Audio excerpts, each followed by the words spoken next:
السلام علیکم ورحمۃ اللہ وبرکاتہ۔ ناظرین، آج رمضان المبارک کے 11 روزہ ہے اور 11ویں کے صدقے میں سیدنا شیخ عبدالقادر جیلانی غوث پاک رضی اللہ تعالیٰ عنہ کے صدقے میں یہ ناچیز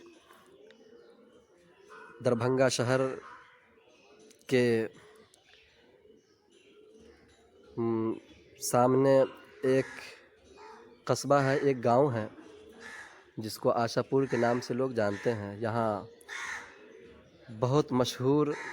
اللہ کے ایک نیک بندے آرام فرما رہے ہیں، جن کو دنیا شیخ طریقت، پیر کامل، شیخ کامل، آقائی مولائی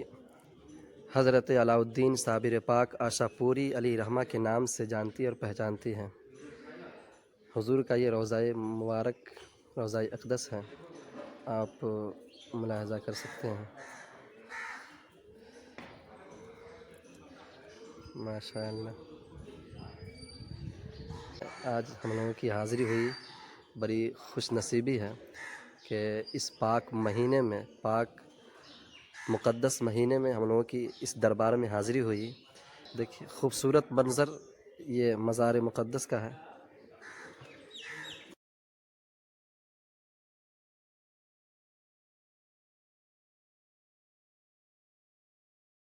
واقعہ گلر کے پھول کے حوالے سے بہت مشہور ہے، میں نے سنا تھا، اور اس دربار میں آنے کے بعد بھی لوگوں سے میں نے سنا، لوگوں کی زبانی سنا، تو اس حوالے سے 4 مصرے کے وفا کا پھول کھلتا ہے، سخا کا پھول کھلتا ہے، تیرے دربار میں صابر عطا کا پھول کھلتا ہے، دعائے گنج مراد آباد کا فیضان ہی تو ہے، یہاں گلر کے پیڑوں میں شفا کا پھول کھلتا ہے، یہاں گلر کے پیڑوں میں شفا کا پھول کھلتا ہے۔ ابھی بھی گلر کا پیڑ ہے، لیکن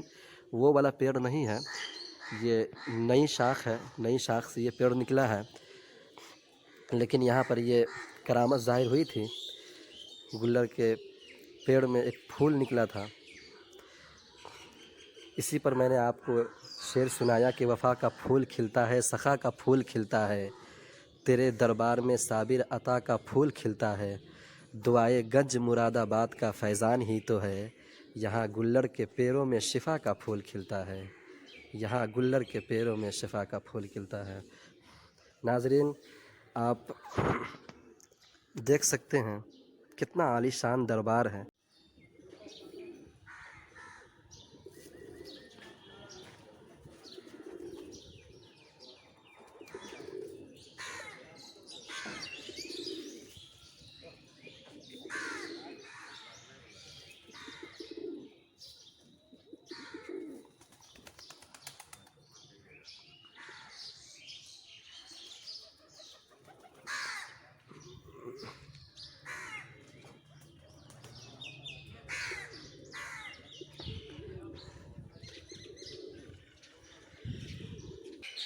اللہ کے ایک سچے ولی،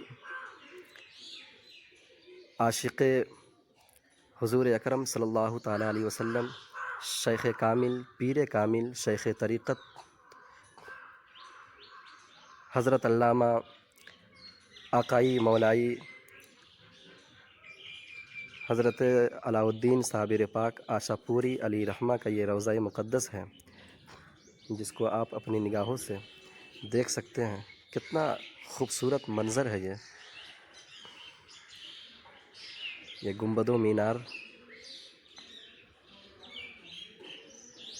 یہ پرندے کی چہچہاہٹ اس ماحول کو اور خوشگوار کر رہی ہے۔ ماشاء اللہ۔